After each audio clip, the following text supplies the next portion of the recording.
अस्सलामुअलैकुम वरहमतुल्लाह। मैं आपको कौम सबा पर अल्लाह के अज़ाब का वाक़या बताऊँगा। अहले सरसार की एक कौम जिसे कौम सबा भी कहा जाता है, अल्लाह ताला की बेशुमार नेमतों के अंदर ज़िंदगी गुजार रही थी।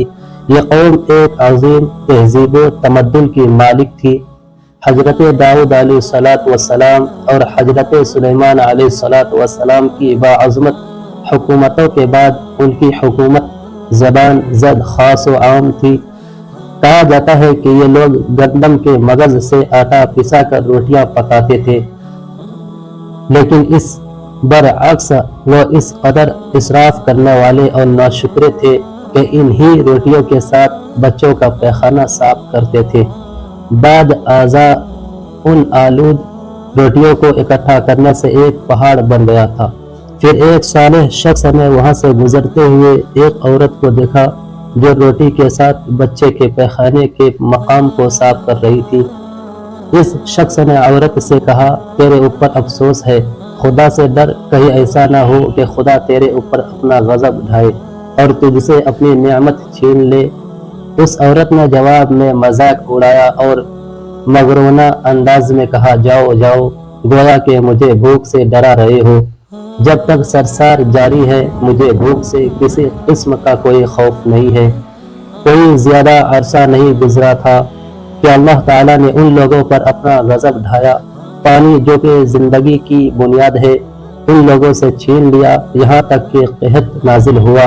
बात यहाँ तक पहुँच गई कि उनकी जखीरा की हुई तमाम गज़ाएं खत्म हो गई।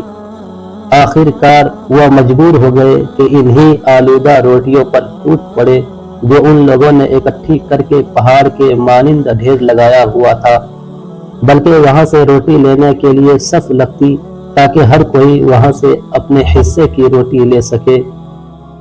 कुफरान, नेमत, कहत और उनकी बदहाली के बारे में मुअतदद रिवायात मौजूद है। सूरह नहल की आयत नंबर 112 और 113 में यूं इरशाद होता है, और अल्लाह ने इस बस्ती को भी मिसाल की है जो महफूज और मुतमईन थी। उसका रिस्क हर तरफ से बाकायदा आ रहा था, लेकिन उस बस्ती के रहने वालों ने अल्लाह की नेमतों का इनकार किया तो खुदा ने इन्हें भूख और प्यास का मजा चखाया, सिर्फ उनके उन अमाल की बिना पर कि जो वो अंजाम दे रहे थे। और यकीनन उसके पास रसूल आया तो उन लोगों ने उनको झुठलाया, तो फिर उन तक अजाब आ पहुंचा कि ये सब जुल्म करने वाले थे।